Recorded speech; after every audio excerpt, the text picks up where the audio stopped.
Welcome to the deep dive, where we plunge into the fascinating, sometimes pretty eerie waters of human knowledge. Absolutely. You know that shiver down your spine when you hear an unexplained creak in an old house, maybe? Oh, yeah, definitely. Or just that compelling pull of stories about entities just beyond our sight. Mhm. That universal human fascination with the unseen is exactly where we're beginning our exploration today. It's a powerful starting point. We're embarking on a deep dive into the, well, really multifaceted world of ghosts, spirits, and occult practices. A big topic. It is. Now, we know these topics often spark lively debate, especially in, say, skeptical circles. Sure, questions about proof, evidence. Right, scientific verifiability, or whether anecdotal claims truly count as evidence. But here's what I think is the crucial insight. Okay. Whether you engage with these concepts literally or metaphorically, they profoundly reflect human beliefs, anxieties, and experiences across every culture and every era. That's undeniable. They tell us so much about ourselves.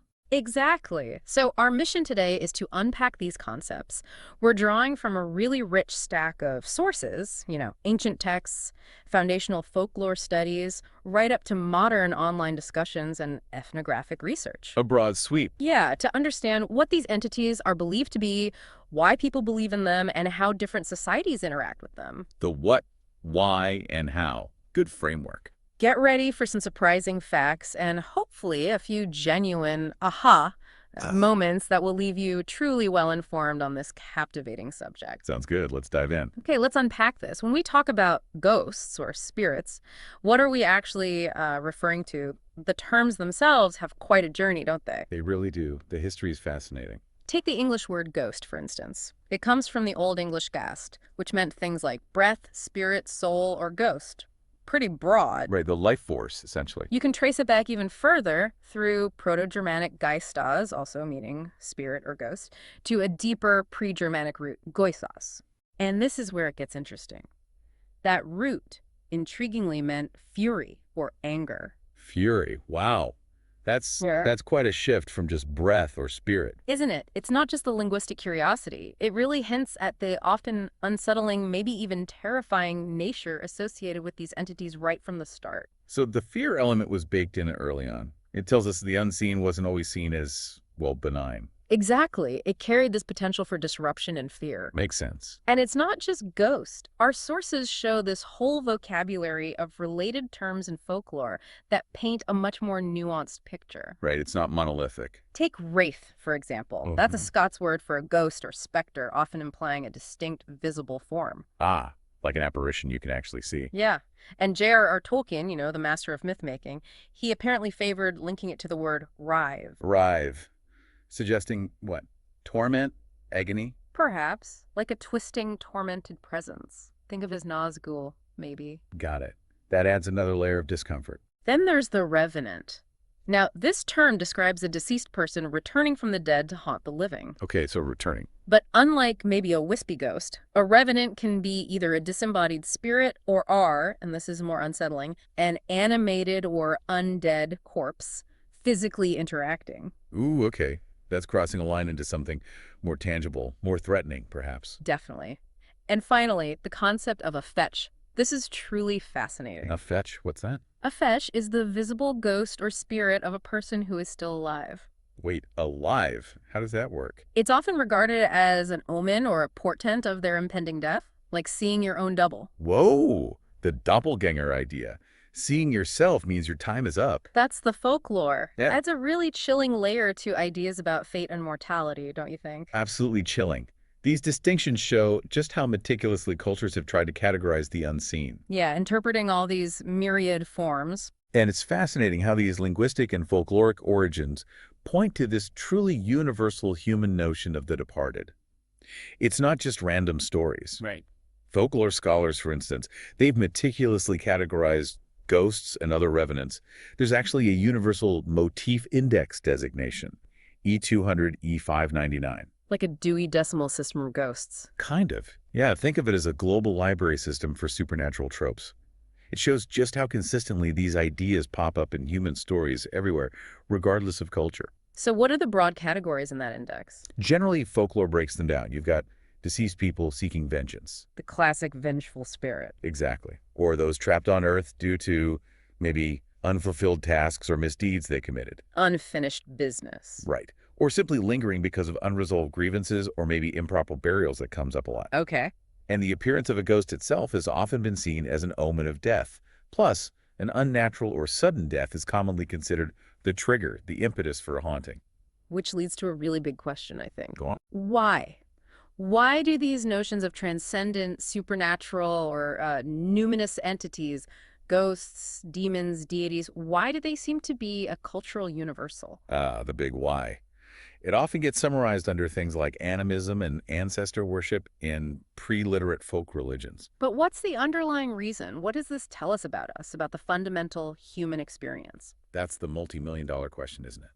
It seems deeply tied into a very profound human need for meaning, for continuity beyond just physical life. That makes sense. I mean, many traditional accounts, for example, embrace this belief that a ghost or spirit never truly leaves Earth until no one is left alive who remembers the person who died. Right, that idea of lingering souls connects so deeply to our shared desire for impact, for legacy, for remembrance. And maybe for a sense of justice or closure that life didn't provide. Absolutely. It's not just about being remembered. Many traditions link it to unresolved issues, a need for justice, or even seeking guidance from ancestors. So this fundamental human need to engage with the unseen stays constant, even if the specific ghost stories change. Exactly. The manifestations vary wildly, but the underlying impulse remains. And as we move from the general idea of ghosts, we see these notions overlap with spirits, which can be good or bad, and even more formidable entities like demons. Which we'll definitely get into later. For sure. The spectrum is incredibly wide and culturally specific, yet that human need to engage with the inexplicable, it's just profoundly constant. It's almost like our collective imagination needs these categories to make sense of things. So we sort of defined the landscape, but the real richness here comes when we see how these universal beliefs about the unseen actually manifest across different cultures and throughout history. Yeah, the cultural expressions are where it gets incredibly diverse. It's like this tapestry woven from myriad threads, ancient rituals, modern fears. Let's journey back. Where did these stories first start taking shape? Maybe start with ancient civilizations. This is a good place to start. Mesopotamia, for instance. Around 1500 BCE, we have these clay tablets describing restless spirits known as Temu. Temu, okay. Right. Were they, like, evil? Not always overtly malevolent, no. But their presence was certainly unsettling. They were often linked to improper burials, like we mentioned, or unresolved grievances. So rituals were needed to appease them. Frequently, yes. It shows this early belief that the dead could directly impact the living if they weren't properly honored or put to rest. A real connection. And isn't there something in the Epic of Gilgamesh? Yes, a very early spectral encounter. Gilgamesh sees the shade of his friend Enkidu, who describes this truly bleak, dusty underworld, a pretty grim fate shared by all souls there. Wow. So ghosts weren't just individuals, but maybe messengers from this shared, terrifying afterlife. That's one way to interpret it. Yeah, a glimpse into the beyond. Now, ancient Egypt. That offers another incredibly rich perspective, right? Yeah. Totally different vibe, maybe. Very different in some ways. Widespread belief that the soul and spirit could exist after death and could either help or harm the living. That's common. But what was unique there? The emphasis on the heart. This is crucial. Unlike cultures that saw the body as just an empty vessel after death, Egyptians believed the heart was the anchor to the soul, to intelligence. The heart specifically, not the brain. The heart. They believed it was vital for the soul's journey and its continued existence in the afterlife. And that directly influenced their practices. Massively. It explains the meticulous mortuary practices, especially mummification. They weren't just preserving a body, they were actively working to ensure the continuity of life beyond death by preserving the vessel the heart resided in. A profound desire for control over mortality, then. Absolutely.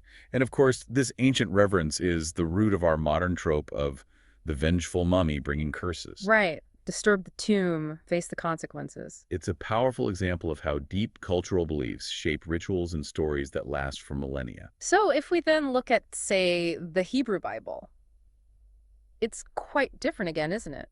Very different approach. Remarkably few direct references to ghosts, actually.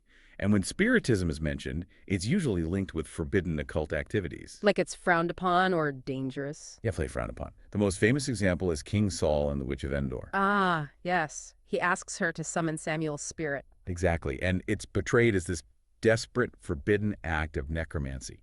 It highlights a theological view where direct communication with the dead was largely forbidden, reinforcing the strong boundary between the living and the dead. A stark contrast to their neighbors in Mesopotamia and Egypt. Completely different worldviews on death and the spirit world. Okay, let's shift again further north to the fierce traditions of the Norse. We get the Drog. The Draugr, yes. These are particularly fascinating because they are decidedly not your intangible ghosts. Right, you said revenants earlier, animated corpses. Precisely. They possess physical strength, often terrifying malice. The Old Norse word draugr might even trace back to a Proto-Germanic term for delusion or illusion, but their depictions are anything but ethereal. So where did they hang out? Typically lived in their graves or royal burial mounds, often guarding treasure buried with them. Guarding treasure. Okay, and they were scary. Terrifying. Known to grow in size, possess superhuman strength, change shape, creating this profound sense of dread. Are there specific stories, like really vivid examples? Oh, the sagas are full of them. There's Aaron, a draugr from the Erbigja saga. He gets up from his grave mound, kills and eats a hawk and a hound. Eats them. Yeah, then tears a horse to pieces, bites into its flesh, blood streaming down his mouth.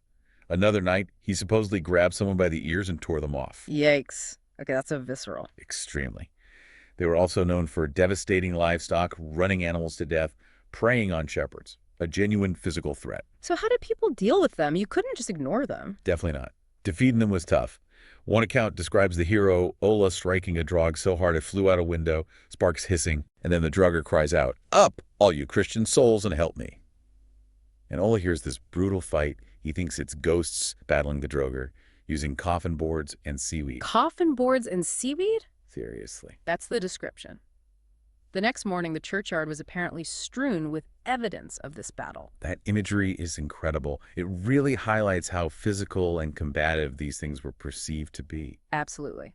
Their continued presence wasn't just a haunting, it was a physical occupation that needed to be forcibly evicted. It tells you something about Norse anxieties, right?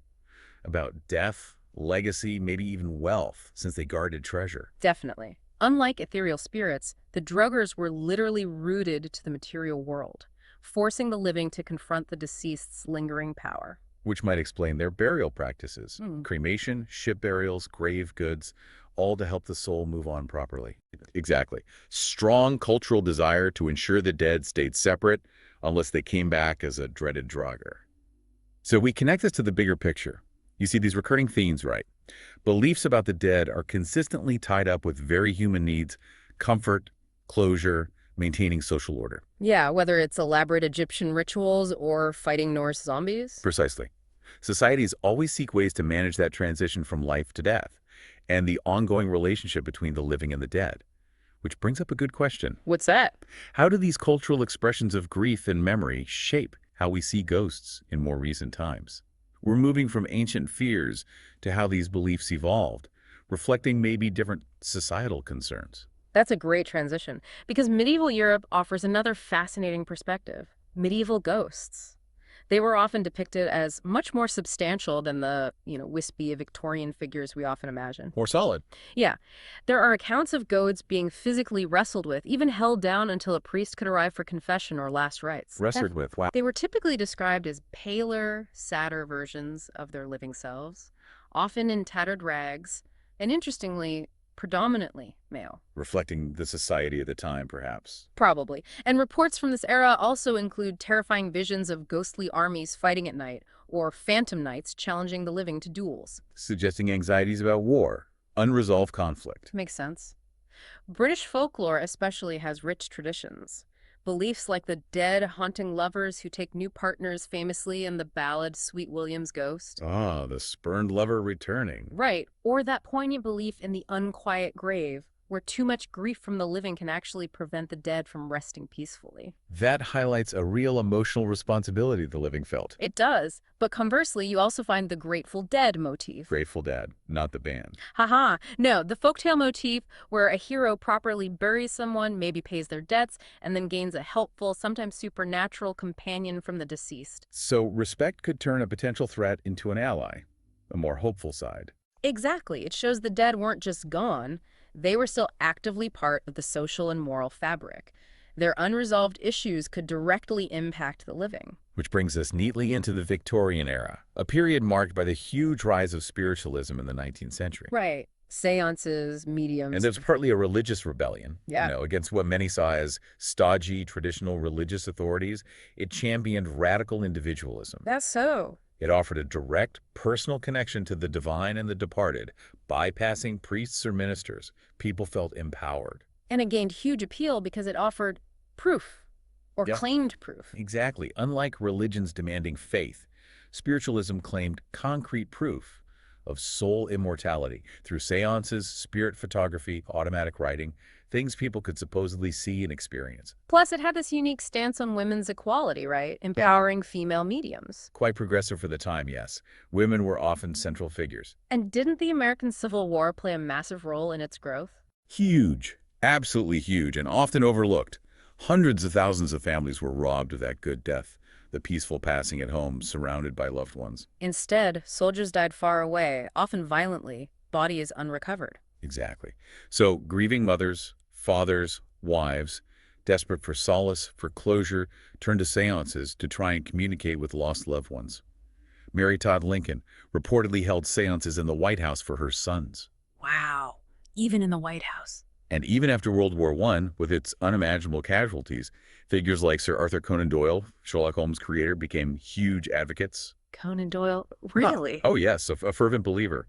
He lectured on the comfort seances offered, relaying spirits' descriptions of peaceful transitions to the afterlife.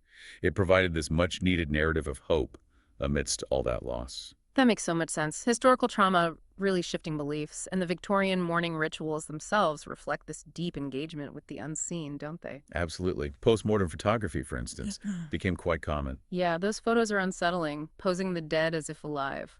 Often the only visual memento families had, sometimes posed with living family members. It speaks volumes about the desire to keep the departed present. And the superstitions, covering mirrors, opening windows. All aimed at managing that spiritual transition, preventing the spirit from being trapped or helping it leave peacefully. Active engagement with the process. And those tear collectors, lacrimatories. Yes, small bottles, sometimes associated with women collecting tears after husbands went off to the Civil War, though the practice has older roots in Syrian and Roman cultures. Public grieving made tangible. It's a powerful illustration of that human need for ritual and meaning when facing death. Moving into modern times, we see the evolution of ghost stories, from campfires to cinemas and beyond, right? Driven by technology. Totally. Cinematic ghosts have had a huge impact, like the Onrai spirit in Ringu that terrified people globally. Oh yeah, Sadaka Samara, Burr, or the psychological oppression in The Shining, new forms of horror reflecting new anxieties. And then the internet just exploded things. Creepy pastas. Slenderman. Exactly. These short, viral horror stories and other urban legends spreading through social media. New platforms become new conduits for ancient fears. However, there's the skeptical perspective too, right? Which often attributes these experiences to understandable psychological or physiological factors. Right, the scientific explanations. Early physicians, like John Ferrier back in 1813, theorized ghost sightings could just be optical illusions, misinterpreting light and shadow. Simple misperception. Later, Brière de Boismont in 1845 linked them to hallucinations. Internal origins, not external entities. And modern science points to other things, like carbon monoxide. Yes. Carbon monoxide poisoning can cause hallucinations, auditory disturbances, feelings of dread, a sense of presence, classic haunting phenomena, potentially explained physiologically. And sleep paralysis. Another big one. The temporary inability to move while waking or falling asleep often comes with vivid, terrifying sensations, malevolent presence, chest pressure, hallucinations. Explains many bedroom hauntings. Okay. And pareidolia, seeing faces and patterns. Exactly. The mind finding familiar shapes and random stimuli, seeing a figure in a curtain, a face in the static, triggers that primal fear response. So, while some people genuinely claim direct, unexplainable experiences, Much research often labels things like ghost hunting as pseudoscience, attributing activity to suggestion, confirmation bias, misinterpreting normal stuff. The debate definitely continues. it reflects that enduring need to explain the inexplicable, whether through science or belief in the supernatural. Precisely. So, we've explored lingering spirits, ghosts, But our sources also lead us to these more formidable, often malevolent entities known as demons. Right, shifting gears a bit. What's the deep history here? How have cultures tried to understand or even control these figures? Ancient Near Eastern ideas seem pretty foundational. They are. Interestingly, demons, they were often not individual named entities like a single ghost might be. More like anonymous groups, maybe with a leader. Anonymous, why does that matter? It made them incredibly difficult for exorcists. If you don't know a demon's true name, it's harder to command or banish it according to many traditions. Power in a name. Ah, okay. Okay. And their nature was disruptive. Highly. Believed to separate wives from husbands, carry off children, snatch brides from marriage chambers, Yeah. attacking the family, the social core. So, what were they thought to be? Where did they come from? Often proposed as personifications of inexplicable misfortune or natural catastrophes. A way to explain sudden death, thunderstorms, disease. Like giving a face to chaos. Exactly. Sumerian Lil demons were linked to harm. Other texts describe demons bringing illness that enters the body like bad winds, literally embodying sickness. That's chilling. A spiritual explanation for physical decline. And in Zoroastrianism, a very dualistic religion, you have Angramenyu, an archdemon leading an anti-creation of harm and sickness. Battling against the good deity, Ahura Mazda. Right. A cosmic battle between good and evil, order and chaos, represented by these opposing forces. That dualistic view is key. Now, looking at diverse cultural examples, the concept varies wildly, doesn't it? Yoruba mythology, for instance. Yoruba tradition offers a fascinatingly nuanced view. There's this core concept of ire, good, and ibi, evil, summed up by the saying, ibi waninu ire, ire waninu ibi. Meaning, Evil exists inside good, good exists inside evil.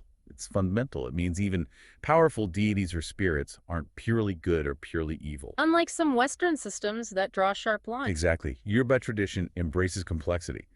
Entities, like people, have both capacities. So interactions are more about balance and understanding motivations than simple banishment. Within that, you find figures like the Emire. Yes, the Emire. Yeah. Children believed to travel between the spirit world, run, and the physical world, IA.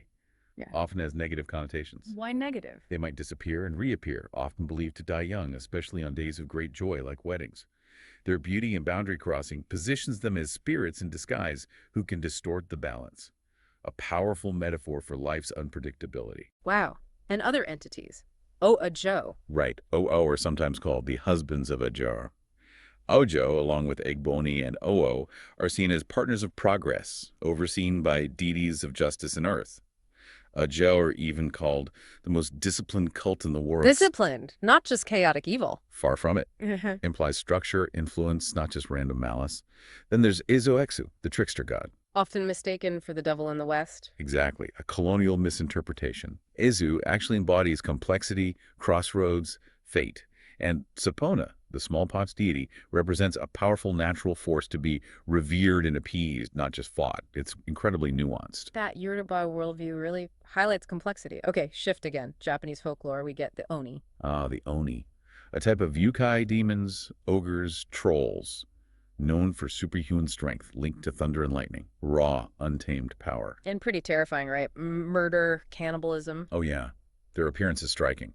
Hulking figures, horns, fangs, sometimes a third eye, red, blue, black, yellow skin, tiger pelt loincloths, massive iron clubs. Sounds formidable. Plus, they can change shape to fool victims. Cunning on top of brute force. Historically mostly male, but female Oni exist too. But there's a paradox here, isn't there? They're also linked to good fortune. That's the fascinating duality.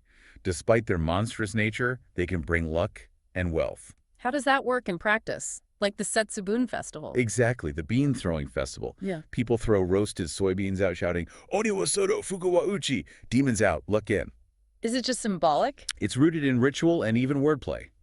Meimi, Bonaki bike, sounds like Mani, devil's eye. A blend of serious warding and playful custom. And temples were built specifically to guard against them. Yes, major temples like in Ryakuji were built facing the Kimon, the unlucky northeast demon gate, to protect the capital.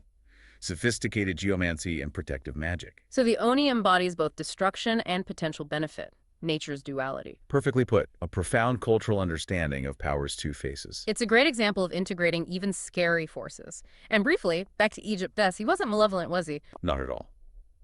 Bes, often depicted as this, well, obscene dwarf figure. He was a spirit of merriment and protection, Protection from what? especially warding off evil spirits threatening women in childbirth or children. He shows that not all spirits were feared. Some were actively protective, even charmingly grotesque.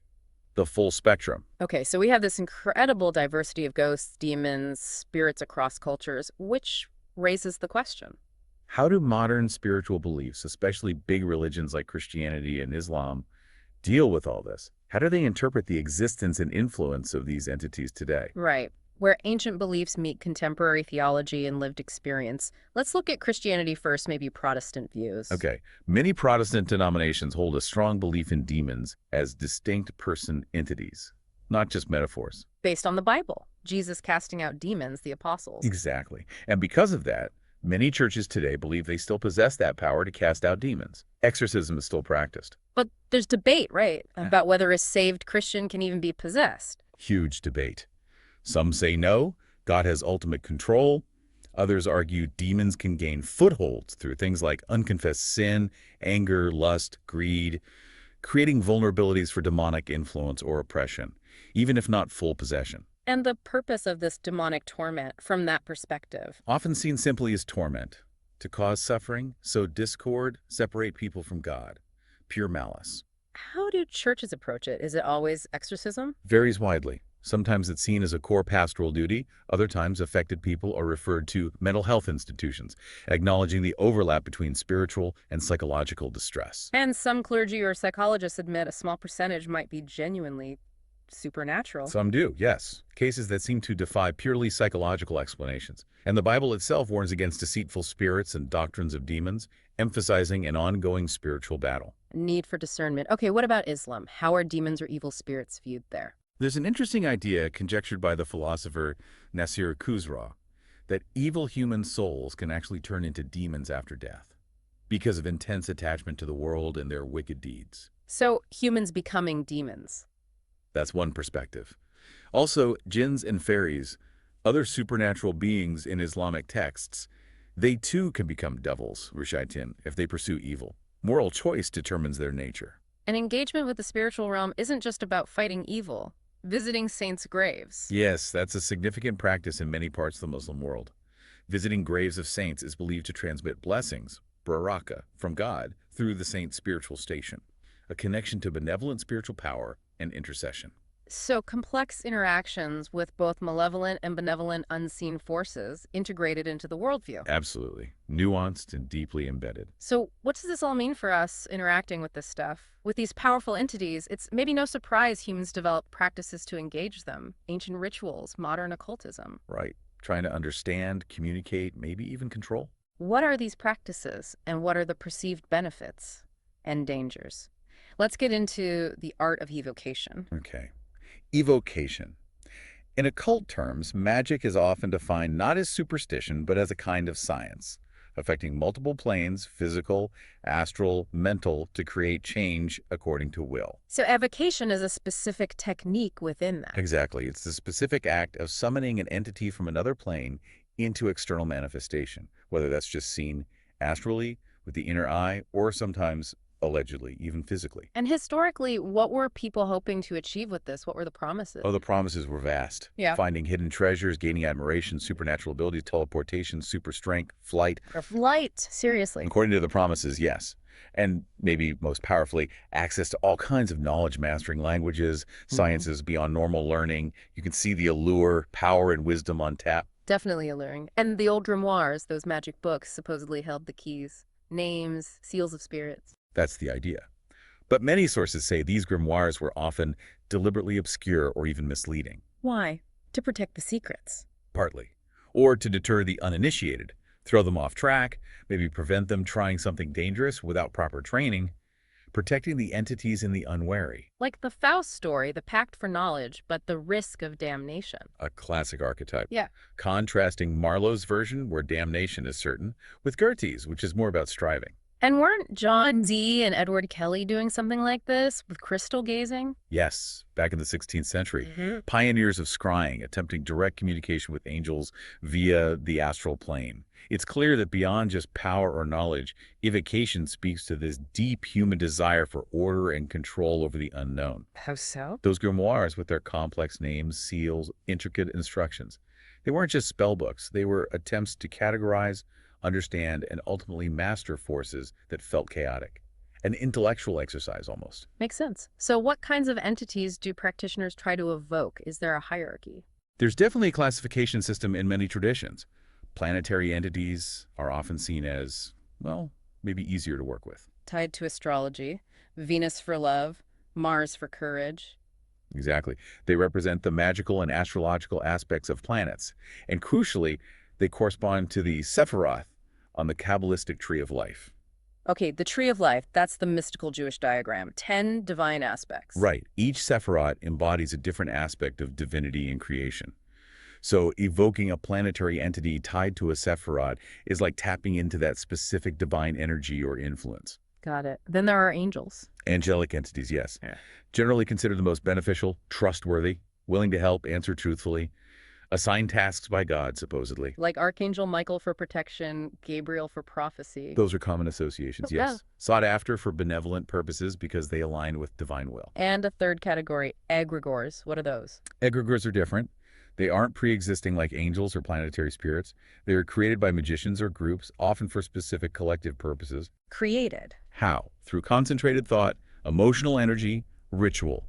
Essentially artificial intelligences of the occult world, born from the group mind. Wow, and they have to be destroyed afterwards. Critically important, yes. Ritually dismantled after their purpose is served. To prevent them becoming uncontrollable or acting outside their function, think of the Golem legend. All right, the creature built to serve but becomes destructive if not managed, a potent allegory. Very much so. Responsibility is key. So engaging in evocation isn't casual. It involves specific, rigorous practices, tools. Far from casual. Magical training is paramount. Conditioning the mind, deep relaxation, intense visualization. Like imagining a golden ball of light or a dark vortex for banishing. Things like that, yes. And developing astral senses, inner sight, hearing to perceive non-physical entities. And the rituals themselves, wands, swords, robes. Elaborate and precise. Consecrated tools. A wand to project will, sword to banish, pentacle for manifestation, cup for reception, special robes for protection, rings for authority. And complex rituals to prepare the space and the practitioner, like the opening by watchtower. Yes, consecrating the space to elemental forces, or the Yeah. middle pillar ritual, activating the body's energy centers, the Sephiroth within the self, aligning with cosmic energies before you even start. And the sigils, Yeah. those symbols. Key tools, visual representations, like a spiritual signature for the entity, Yeah. used to establish a direct link. For angels, the Hebrew rose cross is often used Hebrew spellings believed to hold inherent power. Then comes the actual summoning, conjuration. Right. Reading or memorizing specific conjurations, powerful invocations commanding the entity to appear, and the magician must maintain divine authority. Meaning, like believing they have the right to command. It's more like aligning with a higher cosmic order through training and adherence to sacred laws, which grants the authority to command, not just request, asserting sovereignty within the ritual framework. And crucially, verifying who shows up. Absolutely vital. Yeah. Demanding the entity's true name or signature. Supposedly, they can't fake their own signature. Ensures you're dealing with the intended being, not a trickster. Which leads us directly to the risks. Okay. Exactly. How do these practices, aiming to interact with powerful unknown forces, come with inherent dangers? What are the safety considerations stressed by practitioners and skeptics alike? Because for every promise, there's a potential pitfall. Let's start with things people might encounter more casually. Ouija boards, pendulums. Right. Widely available. And you hear countless anecdotes of negative experiences. Like what? Opening doors to bad things. Yeah, that phrasing comes up a lot. Inviting negative entities, causing life traumas, lights going out, unexplained scratches, the whole gamut of spooky phenomena. How is it supposed to work? The hands moving. From a practitioner's view, it's seen as a channel for the spirit. The hands move, seemingly on their own. Skeptics point to the ideomotor effect, unintentional subconscious muscle movements. But within spiritual circles, it's seen as a direct conduit. Hence the warnings. Not a toy. Only used for benevolent or specifically invoked spirits, if at all. But the skeptical counter is, there's no proof it's inherently supernatural or dangerous. Pretty much. Often dismissed as just a game, or the subconscious mind at play. Blinding experiments, where users can't see the board, tend to produce random, meaningless results. Suggesting it's self-generated movement. Strongly suggesting it, yes. For those seeking communication without doing it themselves, hiring a reputable medium is often suggested as maybe safer, assuming the medium has protective protocols. That difference between controlled practice and casual use seems key. What about broader dangers of engaging the occult more seriously? Several significant risks are acknowledged, even by practitioners. Psychologically, there's a real danger of disconnecting from reality, blurring lines, Hurling into cults. mental health issues. Potentially, yes. Psychosis delusions, like experiencing mania if you carelessly invoke Mars without proper control or grounding. Practitioners stress self-awareness, critical thinking, having a mundane friend or grounded community to keep you tethered. External reality checks. Crucial. Then there are the risks of unintended consequences. Ah, the harm no one clause you mentioned. Yes, a critical universal rule in evocation. Because many traditions say entities lack our concept of good devil, they'll take the easiest path to fulfill a command. Which could lead to disaster, like wishing harm on a landlord. Exactly. A poorly worded command like, get my landlord off my back, could, if unchecked, lead to the landlord having an accident, and the magician would be considered karmically responsible. Accidental black magic, essentially. Oh, heavy responsibility. Definitely. Some pagan or animistic views see demons less as specific beings and more as malicious spirits or energies manifesting as problems, disease, mental illness, bad luck, addiction, aggravating existing issues. So things that can be maybe cleansed or warded off, with salt baths, herbs, amulets. That's the approach, yes. Protective measures. It's also vital to understand that real occultism is profoundly not like the movies. No demons eating people constantly. Generally, no. Many online magicians are dismissed by experienced folks as LARPers, live-action role players, lacking real discipline or understanding. And ethics are fundamental, maintaining a moral ground. Absolutely key. Things like the 8 limbs of yoga or other ethical frameworks are seen as essential shields for the mind and spirit, ensuring integrity while exploring these things. And to ground this a bit, let's look at a real-world ethnographic perspective. Tanzania. Spiritual matters are deeply woven into daily life there, right? Very much so. People widely believe in hidden powers causing sickness, influencing events, often outside Western scientific explanations. What kinds of examples do the sources give? Things like evidence mysteriously disappearing at a trial, leading to an illogical verdict, or someone with a baffling illness being healed not by a modern doctor, but by a local spiritual practitioner. And bewitchment, that comes up too. Yes. Someone experiencing severe physical symptoms, pain, paralysis, and only recovering after the person believed to have bewitched them confesses, often followed by a ritual cleansing. Or even waking up outside the house, attributed to spirits. Exactly. What Western medicine might call a dissociative fugue state, local communities might attribute to spiritual interference. It highlights this disconnect between local experiences and Western psychiatric labels, different frameworks for understanding the same phenomena. And the social dynamics around spiritual knowledge are complex.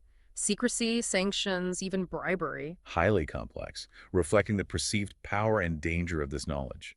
Even groups excommunicated by mainstream churches like the Marian Faith Healing Ministry in Tanzania continue practicing spiritual healing because these beliefs are so deeply rooted.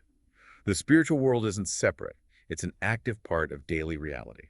So what a journey. We've gone through millennia of human engagement with the unseen, from ancient Mesopotamian Atimu needing appeasement. Right up to modern internet urban legends like Slender Man. We've seen how cultural beliefs, huge historical events like wars, and even individual psychology shape how we understand ghosts and demons. And we've unpacked the intricate world of occult practices, their powerful allure, the promise of knowledge and control. But also their inherent risks.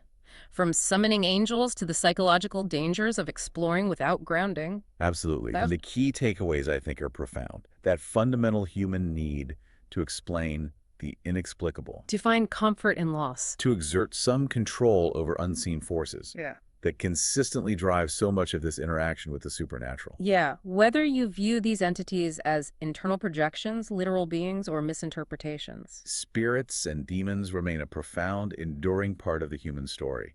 Across all cultures, through all time, they really are a mirror, reflecting our deepest fears and highest hopes. Indeed, a testament to that persistent human quest for understanding beyond just the material world. A search for meaning in the shadows and in the light. Well said. So as you reflect on this deep dive, maybe consider this thought. If, as some esoteric sources suggest, our waking life is just another texture of perception in a kind of bardos of confusion, a transitional state, Interesting concept. then how much of the supernatural is truly out there, external to us, and how much is a powerful, maybe archetypal projection of our own deepest fears, desires, our unresolved human stuff? A blurring of internal and external reality. Exactly. And what does that mean for how we navigate our own consciousness? How do we cultivate wisdom and set up protective boundaries, not just in some ritual space, but within our very own minds and lives every day? That's a deep question to end on. Food for thought.